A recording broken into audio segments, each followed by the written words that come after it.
Hello and welcome to the 3DS Max tutorial series. This time around we're going to be talking about modeling bigger objects. Now you've been editing for a while and you've been using a few precision tools. I'd like to teach you one of the most powerful precision tools. This is the snap functions. So along with the translations, you have along here these things which have 3 and a magnet. These are your snap tools. These are extremely powerful for when you're editing, especially when you're in edit polyform. So right now I'm going to select snap toggle. Now what snap toggle does is, depending on the function that you selected, it will snap to a certain kind of thing.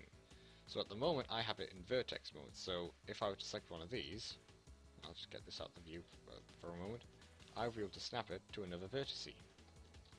If I were to go into edge mode, I could snap it to an edge of an object. And etc, etc. So center face, it would find the center point of a face and it would snap it to there. It is literally just snapping one point to another point. And this can be extremely powerful because at the moment I want to be able to connect these 4 points. So what I'm going to do is go into vertex mode. I'm going to get this point, and just like I would in translation, I'm going to just grab these 2 points and I'm going to center it to that point there. So now you have them where you can create a much more powerful effect. The other kind of snap tool is the snap rotate. So I'm just going to hide this object for a moment, which in 3ds Max you can hide whatever object. If you're selecting it, you just right click and you can go hide selection or hide unselected if you want to hide everything else aside from that object. But I'm just going to hide this for now, and I'm going to quickly show you what snap rotate does. So I'm going to go back into my standards and I'm going to get myself a cone. And I'm going to turn off my toggle movement and toggle on my rotate snap and hit rotate. So now when you click on that, it has a different interface to what this one has. It's its snap interface. So at the moment it is snapping to 5 degrees. So what this means is, when you're doing this, you see how it's now jumping instead of having a free form flow. I'll give you a quick example of what I mean by that. So at the moment it's very quick, whereas when I turn on snap, when I turn on snap and it works, it is jumping from different degrees. And this can be very powerful for if you, like, say I want to make this into a cone, an ice cream cone for example. So I'm just going to make this cone quickly again. Right, and this is upside down, so I don't want that. I'd like to have it the other way, because ice cream cones which are upside down, well, it's not very good for ice cream, is it? So I'm going to create a sphere quickly, and I'm just going to check the radius of this and edit it quickly. So we have a radius of 6, so let's just keep that at 6. And I'm going to change this one's radius. Oh, so close! 6! So now I'm going to close this. I'm going to turn on the snap function. I'm going to make sure that these are like this, and I'm going to have it set in vertex. Always check that you have it in the correct mode. You don't want to be jolting to elsewhere in the world.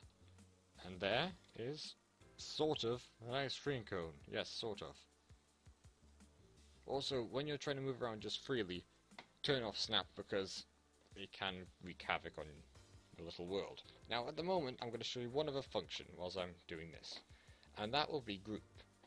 Group is a way of having multiple objects put together so that you can move them around freely. So what you do is you come to this tab which is group, and it's simply group, and it'll give you, like, tell you group name. So meh. Yes, I sounded like a lamb then. And then I can edit it in relation to all the objects, not just one of the objects.